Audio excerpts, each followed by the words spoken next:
With a couple of balls, I will now demonstrate my range routine before a round of golf.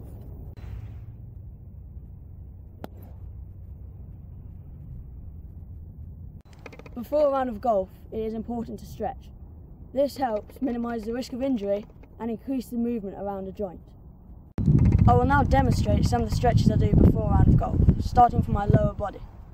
During a round of golf, you walk over 4 miles, so it's important that your legs are working properly and you have proper mobility in your stride.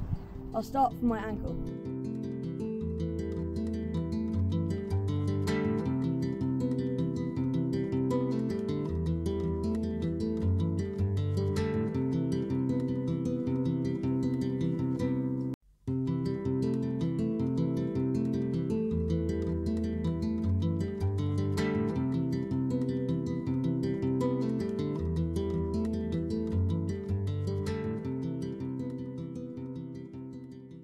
I will now give you an example of some of the upper body stretches I do with my arms.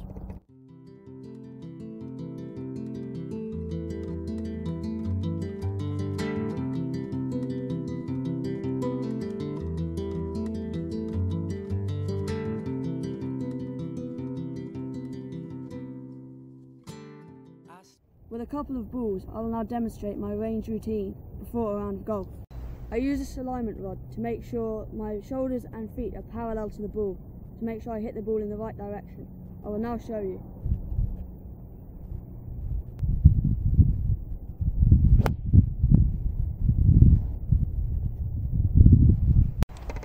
On the range, it is important for me to practice a different variety of shots that I will find myself with out on the golf course.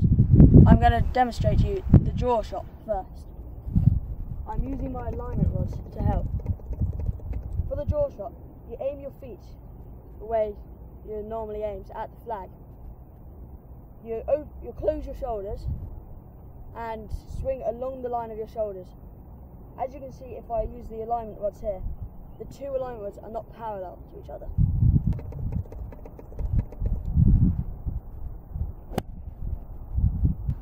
To hit a fade, you do almost exactly the opposite. You open your stance and swing and open your shoulders. So if I show you here, you're cutting down across the ball like an axe.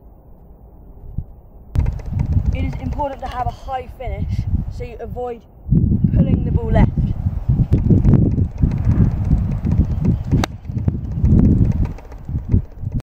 The last thing I will do before I leave the range and go to the chipping green is I'll hit a few shots with my driver.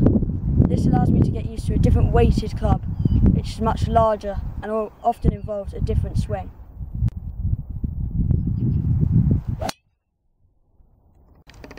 I'm now on the chipping green. I'm starting with a basic chip shot. I start with a basic chip so I can get a feel for my chipping action, which is very basic. I'll show you how it goes. A chipping action is very similar to a normal shot. However, you narrow your stance so there's a fist's width in between your feet and aim slightly left with your weight on your forward foot. As you chip, there should be no wrist movement to go under the ball. That can cause a thin, a fat or a shank. Ideally, you want to keep your hands ahead of the ball at all times.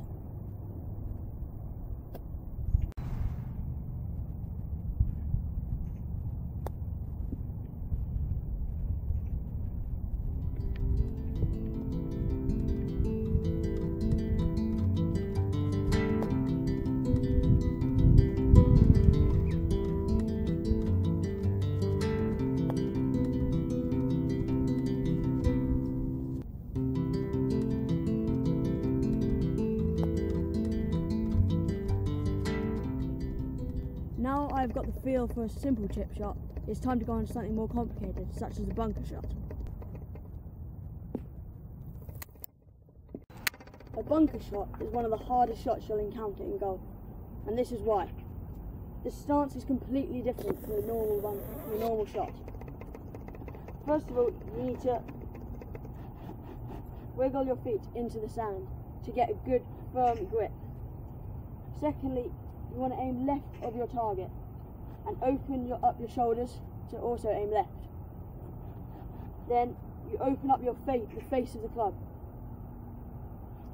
and ideally you want to be hitting the ball about 2 inches behind the sand. Let's have a go.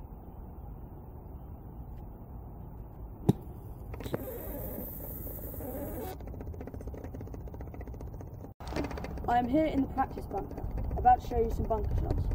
First I'm going to show you a drill I do before my round.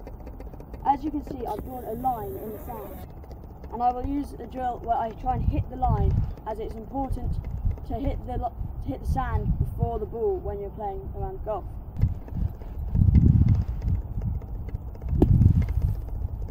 As you can see there, the start of my divot is in line with the line, which means I've hit a shot which I wanted to hit.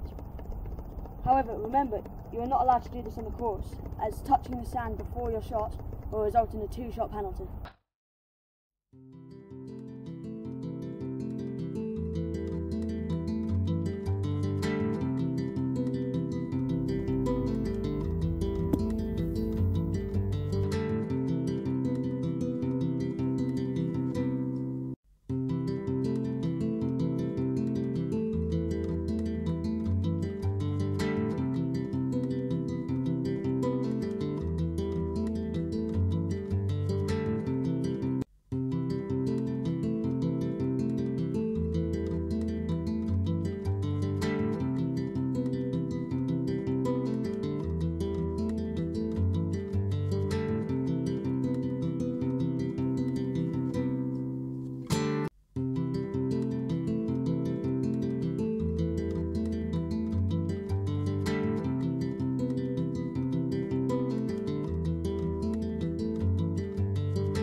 I'm here on the 11th hole at Hartford.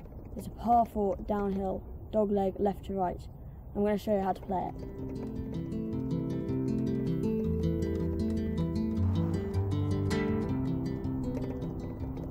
This tough par 4 requires a draw off the tee. As you can see, there are trees blocking off on the left. Ideally, I need to get my tee shot as far down the left-hand side of the fairway to open up the green for my approach. Let's have a go.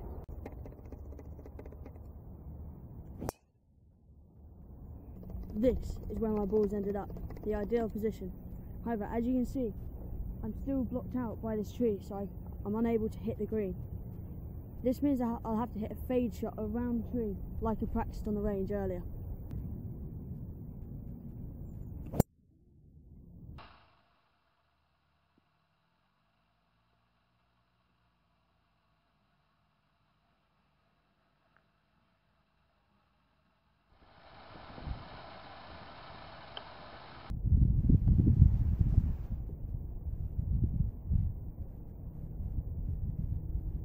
I've got a red marker on my line, and what I'm going to do,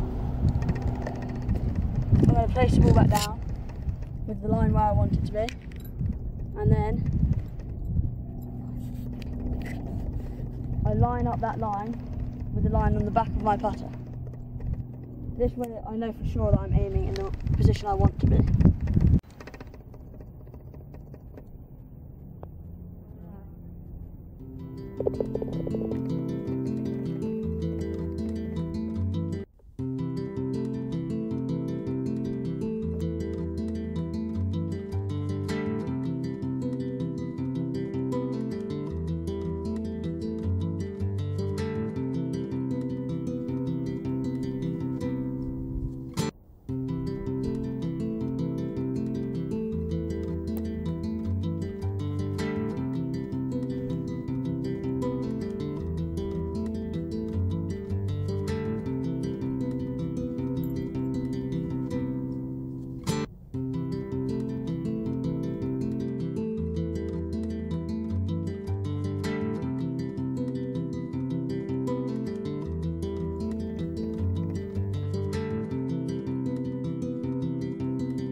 that brings an end to my demonstration video.